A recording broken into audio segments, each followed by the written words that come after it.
Duel. Ensemble, on est Yu-Gi-Oh! GX, nouvelle génération.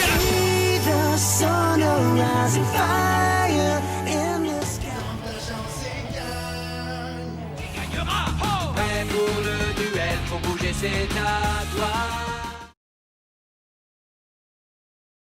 Salut à tous, c'est Marswen de la Team AFE. Aujourd'hui, petite vidéo deck profile sur le deck Magicien Sombre. Donc voilà, c'est post-Dragoon. L'ancienne decklist que j'ai faite, il n'y a pas Dragoon, il n'y a pas tout le support qui est arrivé pour Magicien Sombre. Donc j'ai mis le deck un peu à jour et nouvelle deck profile. Donc voilà, donc on commence avec 3 Magiciens Sombres. Voilà, vraiment le moteur du deck, la base. J'aime bien le jouer en 3 artworks différents. Pour au moins je sais combien il m'en reste et tout, c'est sympa. Je joue 3 âmes des magiciens. Donc âme des magiciens, il dit que on peut foolish un magicien du deck au cimetière. On peut activer un de ses effets, soit invoquer spécialement cette carte, soit celle-là l'envoyer au cimetière et invoquer spécialement un magicien sombre du cimetière. Si celle-là elle est sur le terrain, on peut activer son effet de base, qui est de, on peut sacrifier max 2 magies pièges sur le terrain ou dans la main, pour piocher autant de cartes que le nombre de cartes sacrifiées. Donc c'est vraiment sympa, surtout dans Magicien Sombre, pour draw et tout, c'est vraiment un bon moteur. Ensuite je joue 3 bâtons du magicien. Donc bâton du magicien, il dit que quand il est invoqué normalement, on peut tuto une carte magie piège magicien sombre du deck à la main, qui liste du coup magicien sombre dans son texte. Et quand il est dans le cimetière, on peut sacrifier un monstre magicien qu'on contrôle pour l'ajouter à la main. Donc c'est vraiment sympa pour faire des combos avec âme éternelle et tout. Par exemple, on a magicien sombre sur le terrain. Lui, il est dans le cimetière. On sacrifie un magicien sombre pour le rajouter lui à la main. Pour le tour d'après, pour le norme, tuto une autre carte. Effet d'âme éternelle, on invoque spécialement magicien sombre. Du coup, on a fait du +1. Bon, après, voilà, c'est situationnel, mais c'est déjà c'est jouable. Je l'ai fait plusieurs fois, c'est vraiment jouable. Ensuite, je joue 3 apprentis illusionnistes. Donc, pour moi, 3 apprentis magiciens illusion. Pour moi, c'est une des meilleures cartes du deck parce que elle est vraiment très polyvalente. Donc déjà, elle se spé en défaussant une carte. À l'invocation spé, si elle est invoquée spécialement, on peut ajouter un magicien sombre du deck à la main. Donc c'est trop fort. Quand elle est sur le terrain ou dans la main qu'un monstre magicien de type ténèbres combat, on peut la sacrifier ou du coup l'envoyer au cimetière. Pendant le calcul de dommages, le monstre qui combat gagne 2000 d'attaque. Donc c'est une petite entrap sur quand on l'a dans la main ou sur le terrain, c'est super sympa et c'est durant le calcul de dommages, donc ton adversaire peut presque pas chaîne contre ça. C'est vraiment fort, c'est vraiment sympa et elle est vraiment stylée. Ensuite, je joue une magicienne des ténèbres. Donc voilà, gagne 300 pour chaque magicien sombre dans le cimetière. Donc j'ai essayé de la jouer en 2 fois, mais une fois je trouve que c'est sympa. Parce qu'on n'a pas trop envie de l'avoir en main de départ. Une fois c'est sympa. Je joue une mana Oracle Palladium. Un Mad Oracle Palladium. Un magicien de l'illusion noire. Donc du coup on va commencer avec Mad. Mad, quand on le pioche, on peut l'invoquer spécialement sur le terrain. Quand il combat un monstre qui est ténèbres, son attaque est doublée pendant le calcul de dommages. Donc tu peux pas chaîner à cet effet, c'est un effet passif. Du coup quand il combat un monstre ténèbres, il passe à 5000 d'attaque. Et lorsqu'il est détruit, on peut invoquer spécialement un monstre magicien sombre depuis le main deck ou cimetière. C'est vraiment très très fort. C'est une très bonne carte. Je joue des Oracle Palladium parce que déjà Mad, je la trouve vraiment stylée. Je trouve qu'elle a vraiment sa place dans Magicien Sombre. Le fait qu'on la pioche ou quoi, on peut facilement la piocher. Elle est vraiment parfaite. Du coup, Mana Oracle Palladium, c'est un peu comme... donc elle dit, c'est que quand on cible un monstre magicien qu'on contrôle alors qu'elle est dans la main ou dans le cimetière, on peut l'invoquer spécialement. Et lorsqu'elle est détruite par un effet de carte ou quoi, on peut invoquer spécialement la magicienne des ténèbres depuis le main, le deck ou le cimetière. Elle a un effet rapide, on peut l'invoquer spécialement donc, quand un monstre magicien est ciblé alors qu'elle est dans la main ou dans le cimetière. Et tous les monstres de minimum niveau 7 qu'on contrôle ne peuvent pas être détruits par des effets de cartes. C'est une petite protection, elle est vraiment sympa. Et ça fait mana oracle, pas la jam. Je vais vous expliquer pourquoi je la joue. Par la suite. Donc du coup après je joue un magicien d'illusion noire. Donc lui il dit qu'il est considéré comme magicien sombre quand il est sur le terrain ou dans le cimetière. Vous allez voir pourquoi, parce que c'est très sympa aussi. Et quand on l'a dans la main, quand on joue une magie piège pendant le tour de l'adversaire, on peut l'invoquer spécialement sur le terrain. Je joue un dragon noir aux yeux rouges. Donc voilà, pour Dragoon, pour la fusion aux yeux rouges, tout simplement. Je joue la meilleure carte du deck. C'est clairement pour moi la meilleure carte du deck. Donc âme du serviteur. Pardon, âme de serviteur. Donc c'est une magie jeu rapide, déjà c'est très sympa à jouer. À l'activation, on choisit une carte depuis la main, le cimetière ou le deck pour la placer au-dessus de son deck. Ensuite, dans le même tour où on active cette carte, on peut la bannir pour chaque monstre magicien sombre de nom différent, de magicienne des ténèbres ou de mana oracle palladium, on pioche une carte. Donc c'est vraiment super cool, sachant qu'avec un magicien sombre, on pioche une carte. Du coup, la magicienne des ténèbres, on pioche 2 cartes.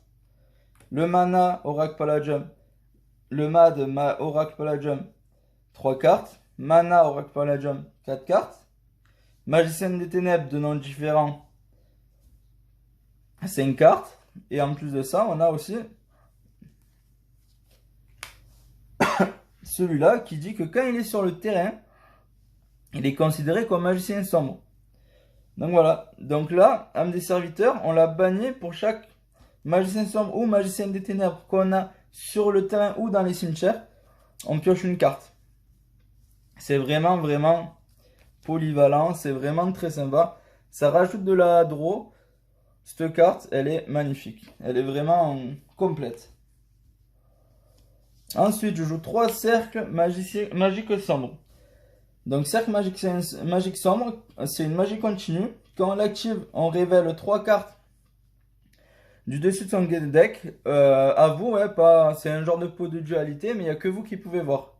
Votre adversaire ne regarde pas. Et vous ajoutez soit un magicien sombre à votre main, soit une magie piège qui liste dans son texte magicien sombre. Voilà. Donc, par exemple, âme éternelle ou âme du serviteur. Voilà.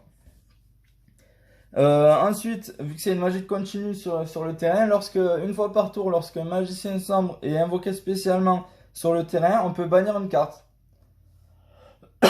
Voilà, c'est pas du ciblage, on bannit une carte. Qu'elle soit face recto ou face verso. Voilà, c'est vraiment... elle est vraiment forte. Je joue 3 âmes éternelles. Donc âme éternelle, elle protège les monstres magiciens sombres sur le terrain qui ne sont pas du coup affectés par les effets de cartes de votre adversaire. Donc du coup ils se prennent pas super pot, ils se prennent pas tout ça. Ensuite, une fois par tour, on peut invoquer spécialement un monstre magicien des ténèbres, enfin magicien sombre depuis la main ou le cimetière. Du coup, si on a le cercle magique sombre, on peut bannir une carte en plus, c'est vraiment fort. Ou on peut tuto soit les 1000 couteaux, soit la magie noire des ténèbres.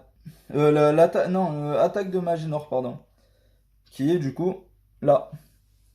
Donc attaque de magie noire, je la joue une fois parce que du coup on peut la tuto facilement. En gros c'est simple, c'est un plumeau d'arme harpie. Si on contrôle magicien sombre, on détruit toutes les magies pièges contrôlées par votre adversaire. C'est vraiment fort, c'est pas du ciblage non plus. Je joue 2 liens entre professeur et étudiant. Donc lien entre professeur et étudiant, il dit que quand on contrôle un magicien sombre, on peut invoquer spécialement la magicienne des ténèbres depuis la main, le deck ou le cimetière. Puis on peut poser soit une magie brûlante des ténèbres, une double coup magie des ténèbres, ou une attaque de magie noire ou une attaque de magie brûlante des ténèbres. Donc c'est simple.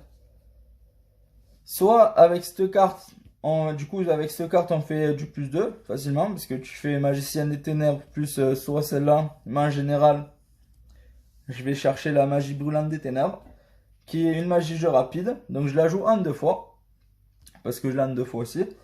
Je la joue en 2 fois, elle dit que quand on contrôle un magicien sombre et un magicien des ténèbres, détruisez toutes les cartes sur le terrain adverse. Donc c'est une magie jeu rapide. C'est une magie jeu rapide.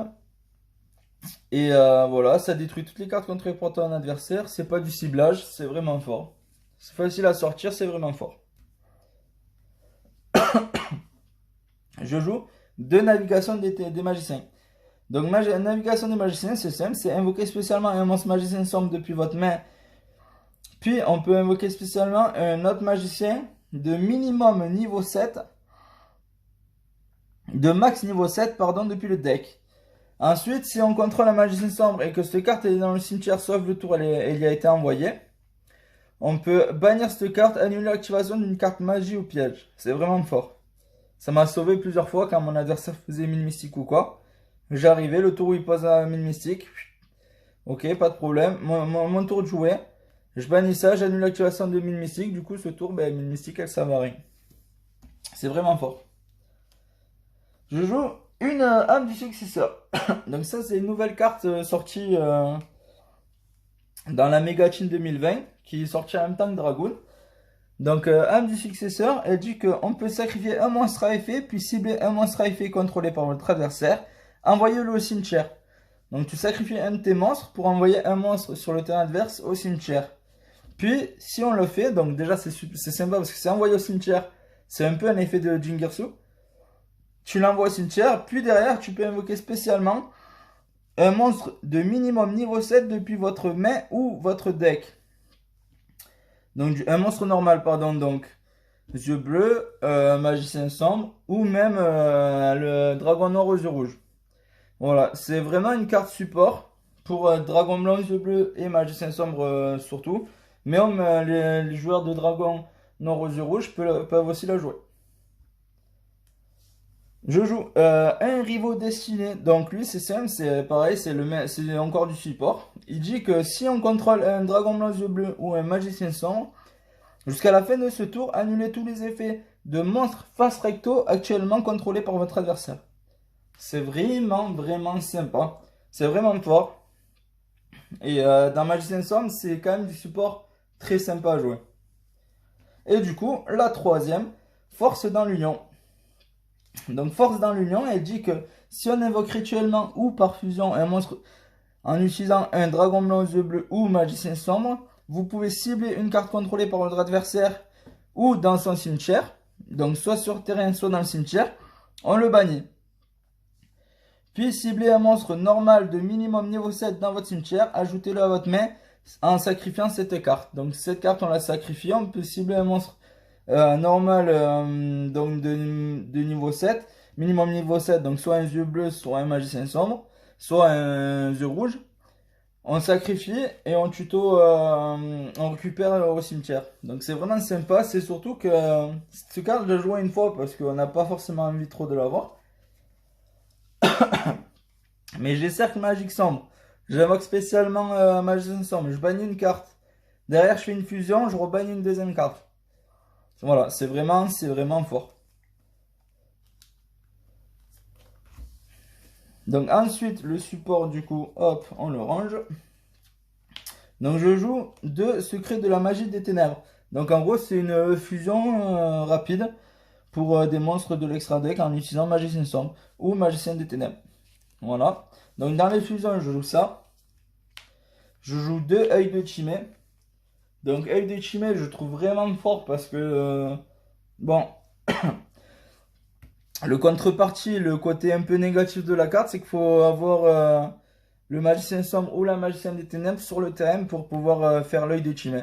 Mais derrière, c'est une fusion qui remplace le deuxième monstre. C'est-à-dire que si tu as un magicien sombre, tu peux invoquer toutes les monstres fusion qui lisent magicien sombre dans son invocation fusion. Donc ça veut dire que tu peux même avec ça invoquer Dragoon. Voilà. C'est vraiment sympa. Donc du coup, une fusion aux yeux rouges.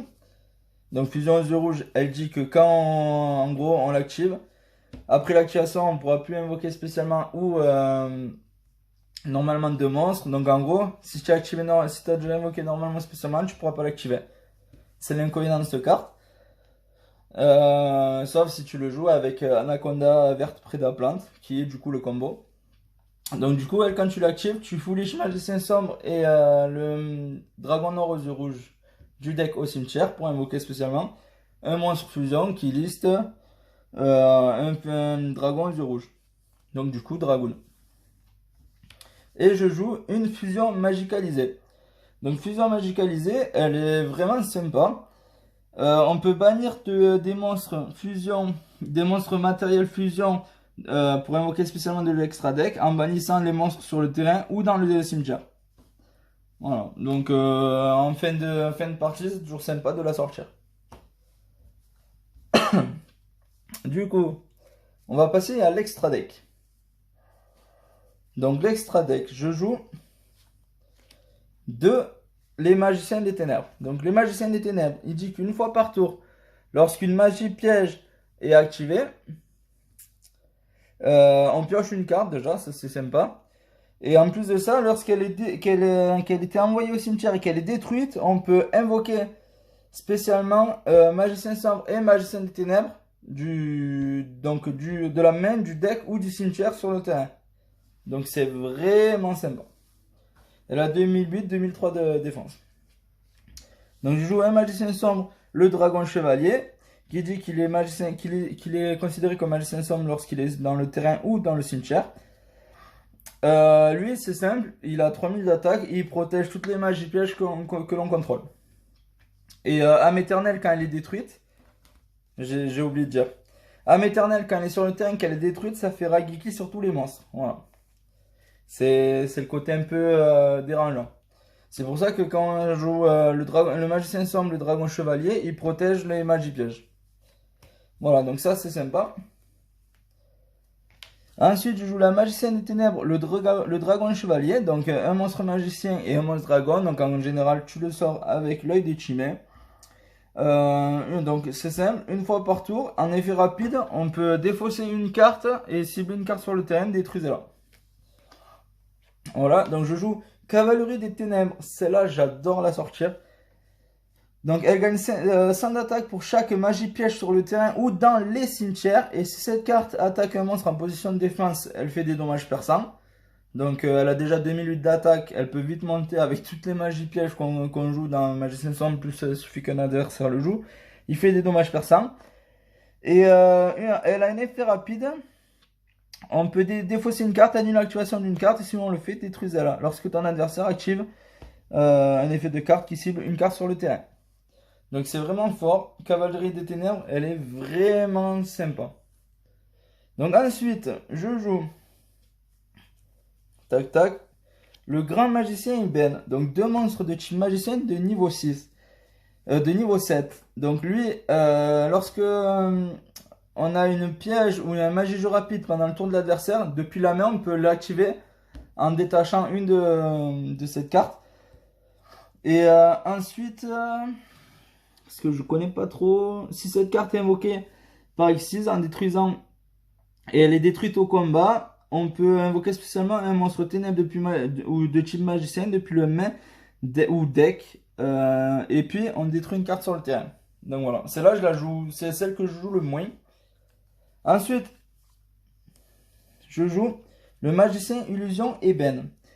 Donc deux monstres de niveau 7.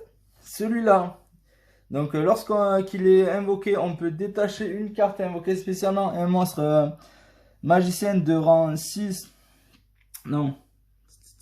Un magicien, donc en gros, c'est simple, tu détaches, tu invoques spécialement un magicien des ténèbres sur le deck. Et lorsqu'un monstre de type normal magicien qui combat, lorsqu'il déclare l'attaque, on peut bannir une carte sur le terrain. Donc c'est vraiment fort. Tu as deux magiciens des ténèbres, tu invoques celui-là, tu détaches un pour invoquer spécialement un autre magicien des ténèbres. Le magicien des ténèbres combat, et fait, tu bannis une carte. Voilà, c'est vraiment trop fort. Elle est vraiment trop forte. Et voilà. Ensuite, je joue donc un dragon de métal flamboyant aux yeux rouges. Ça, c'est surtout pour le burn. Pour t'es en troisième game, il reste pas beaucoup de time. Tu joues ça, tu invoques avec 2 monstres de niveau 7. Tu le sors, ton adversaire, à chaque fois qu'il active une carte, il se mange 500 de points de dégâts de points de vie dans sa tête. Voilà, c'est fort. Elle a 2008, c'est toujours un gros ton sur le terrain. Joue numéro 11, Big Ice. Donc, gros œil. Gros œil, 2 monstres de niveau 7. Une fois par tour, on détache un matériel de cette carte, puis cibler un monstre contrôlé par l'adversaire. Prenez le contrôle. Et cette carte, par contre, ne peut pas attaquer le reste de ce tour.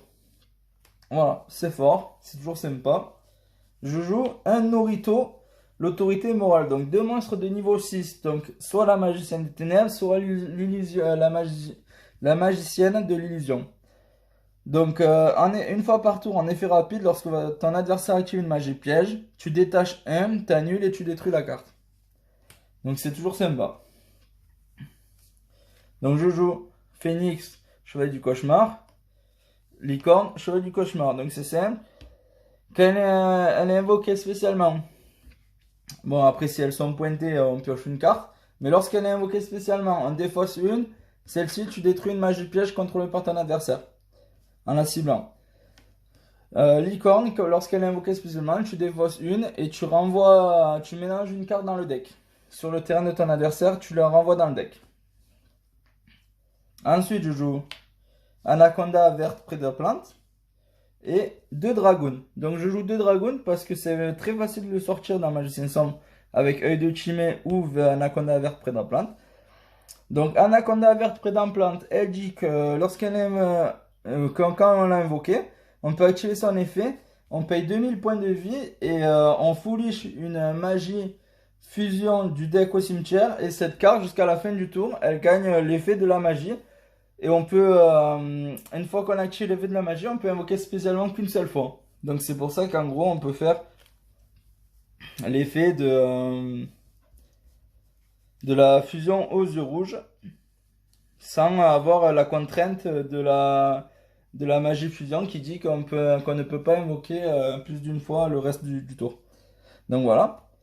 Et Dragoon, il dit que donc pendant ton tour, s'il a été utilisé avec 2 matériels de type normal, donc Magicien des Ténèbres et Dragon Noir aux yeux rouges, on peut détruire 2 mags, donc 2 cartes, 2 monstres de ton adversaire et il burn l'attaque d'origine. Donc par exemple, il a un monstre à 3000, effet, tu le cibles, tu le détruis. Ton adversaire prend l'attaque d'origine du monstre qu'il avait, donc 3000. Et en plus, une fois par tour, on peut défausser une carte et annuler l'activation d'une carte de ton adversaire. Et en plus de ça, si tu annules et tu détruis, Dragoon prend 1000 d'attaque. Voilà. Donc après, ça fait un gros ton à 4000, c'est vraiment sympa. Voilà. Donc j'espère que cette deck profile vous aura plu. Désolé pour le manque un peu de temps de tous sur la chaîne. On a tous un peu repris le boulot après le confinement. Donc voilà, j'espère que vous portez-vous bien. Prenez soin de vous, j'espère que tout le monde va bien chez vous. Voilà, c'était Marsouin, prenez soin de vous. Ciao.